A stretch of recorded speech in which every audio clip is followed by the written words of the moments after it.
The movie begins with the introduction of a woman named Jess. She is hugging her son, reassuring him that it was only a nightmare. Jess gently comforts him, saying, "Don't worry, I'm on your side." Jess is getting ready to go somewhere.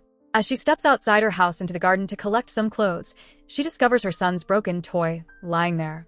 Meanwhile, her son is drawing inside the house when his colors accidentally fall to the floor. While Jess is cleaning up the spilled colors, the doorbell rings. She goes to check, but no one is there. Returning inside, Jess starts packing her luggage. She asks her son to join her, but he refuses and doesn't want to go with her. Since her son insists on staying home, Jess leaves him there and goes out alone. When Jess meets her friend, he notices her concern and asks, "Why are you worried?" Jess responds, "I'm not worried, just exhausted, that's all." Her friend introduces her to the others who will be joining them on the trip. They plan to spend their vacation on a boat named Triangle. Along with Jess, several other friends board the boat. Once on board, Jess feels tired and goes to sleep. In her sleep, she has a vivid dream where she finds herself on a beach. Frightened, she suddenly wakes up. Her friend approaches and asks, "What happened?" Jess replies, "I think I had a nightmare, that's all." Meanwhile, Greg is talking with another friend. The friend asks him why Jess didn't bring her son along if she had planned to. Greg explains she said her son was at school. Suspicious, the friend questions, "But it's Sunday. How could he be at school?" Greg brushes it off, saying, "What does it matter to you? Focus on the trip." Shortly after, a massive storm begins to approach their boat. Greg tries to contact another ship for help using the radio. While doing so, he hears a girl's voice on the other end. She cries, "He'll kill us. Save us." Then, the line disconnects and the storm strikes fiercely. Despite their efforts to save the boat, it capsizes in the storm. Luckily, everyone is wearing life jackets, allowing them to survive. They climb aboard the overturned boat, but one of their friends is missing. No one has seen her. While they're stranded, they spot a massive ship approaching from a distance. They wave for help and, as the ship gets closer, they board it. However, once on the ship, they find it eerily deserted. As Jess looks around, she remarks to Greg, "It feels like I've been here before." Meanwhile, her other friends come across a peculiar picture of the ship, accompanied by a depiction of a king. Beneath the image, a story is inscribed. The story tells of a king who defied the god of death to reclaim his life. The god of death promised immortality if the king carried a stone up a mountain. However, the stone kept rolling back down, forcing the king to carry it endlessly until he realized his mistake.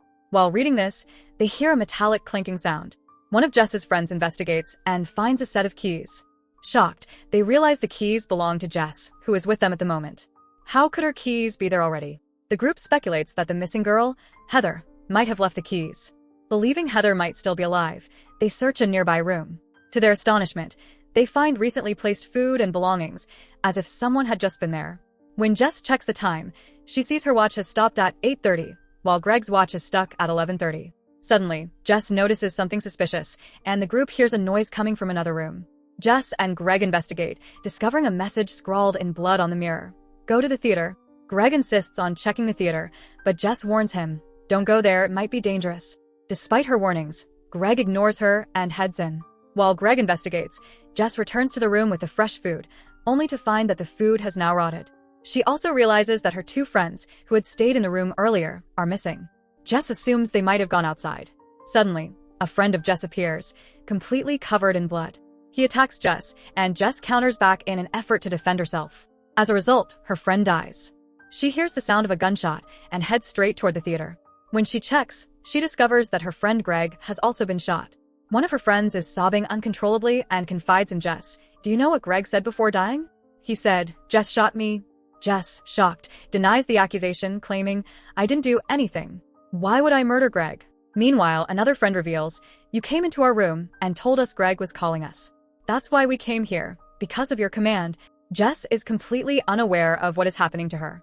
Suddenly, a stranger enters and shoots both of her friends. Jess runs away as the killer pursues her. However, the killer runs out of ammunition as Jess manages to escape. In the meantime, Jess notices an axe. She grabs it and prepares herself as the killer approaches. Jess attacks him with the axe, injuring him, and demands, "Who are you, and what do you want?" The killer, barely able to speak, replies, "Kill everyone.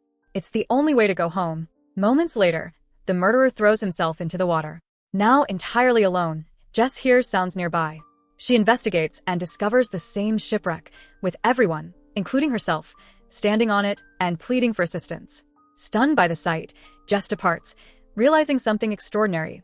She is caught in a time loop. Her friends board the ship again, just as before. Jess also secretly boards and observes everything happening. The same sequence of events unfolds, and Jess watches in disbelief as the events she just experienced begin to repeat. While secretly observing, Jess drops her keys in shock and rushes into another room. There, she encounters the real Jess, the version of herself from the earlier loop. Her friend also follows and who tries to explain everything. However, no one listens. In the chaos, causing her friend's head to hit a handle, injuring him. Jess escapes to another room, where she finds numerous papers with the words, "Kill everyone when they're on the ship."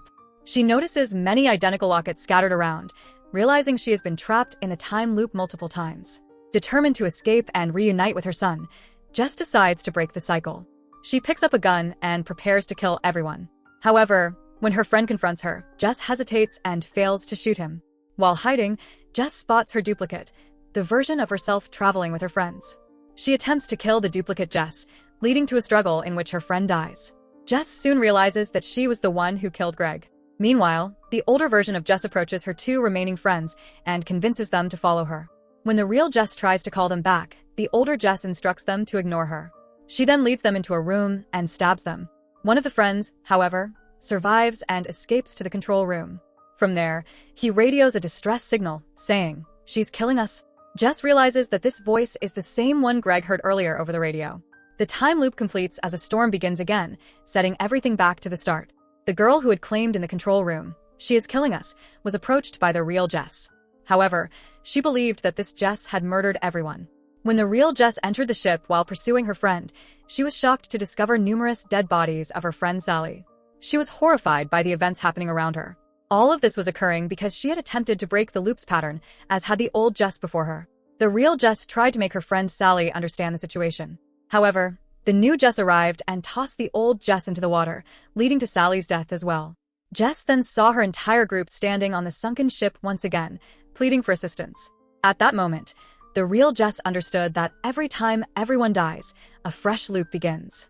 Her group boarded the ship again for the third time. Once more, Jess realized she would have to kill her group, and wrote, "Go to the theater" on the mirror. When she arrived, she told her two friends, who were in the room with the fresh meal, that Greg had called them. As we had seen earlier, Jess then went into the theater and shot Greg. The new Jess had now joined the group. She immediately shot both of her friends. As we've already witnessed, Jess was escaping from a mysterious killer, and the events repeated. The new Jess was now scarily escaping from the real Jess, just as before. The real Jess pursued the new Jess. She believed that killing her entire group and the new Jess would finally end the loop. However, it didn't. The new Jess eventually flung the real Jess into the water. Before dying, the real Jess repeated the same words the old Jess had said to her, "Kill everyone, and the loop will end." Later, the real Jess was seen on a beach, the same beach we had seen at the beginning of the movie when she was dreaming on the triangle ship. Jess returned to her house and discovered another version of herself scolding her son for leaving his toy in the garden. Her son saw her while she was looking inside the house. In the process, his paint spilled onto the floor. This angered the other Jess, who severely beat him. Witnessing this, the real Jess rang the doorbell. When the other Jess went to check, the real Jess entered the house and killed her. Her son witnessed everything just as we saw at the beginning of the movie. The real Jess hugged her son, reassuring him it was just a nightmare. Afterward, Jess placed the dead body of the other Jess in a bag and put it in her car. While traveling with her son in the car, a girl suddenly collapsed onto the windshield and died. When Jess went to bury her, she discovered many bodies of other girls. This indicated that numerous versions of Jess had been there before her arrival. Perplexed, Jess moved on. Her son grew concerned upon seeing the blood on the car. As Jess became distracted, a truck collided with her car, resulting in a severe accident. While both Jess and her son died in the crash, the Jess who died was not the real Jess. The real Jess survived and was approached by a taxi driver. He asked if she was okay, to which she responded, "Yes, I'm fine." She got into the taxi, and the driver took her to the same place where the triangle ship was docked. The driver asked, "Ma'am, I've switched off my meter. Will you return here?" Jess replied, "Yeah, I'll be back here again." As she approached the ship, she saw her same friend, who asked, "Have you brought your son with you?" She claimed, "He's gone to school." Greg also appeared, recreating the same scene from the beginning of the film. Jess restarted the loop once again in an attempt to bring her son back. She boarded the same ship with her group, and her time loop likely continued. No one knows when Jess will finally escape the triangle. The real story was that Jess did not treat her son well. The death god, as mentioned in the ship's tale, had trapped her in a time loop to teach her a lesson. The only way out was for Jess to recognize her mistake. However, Jess kept killing the other versions of herself and trying to escape with her son, never realizing her error. As a result, she remained trapped in the time loop repeatedly. The taxi driver was, in reality, the death god, who continuously dropped Jess off at the same ship. The film ends with Jess caught in the cycle once more. So that's it. Hope you enjoy the story. Subscribe and press the bell icon for more videos.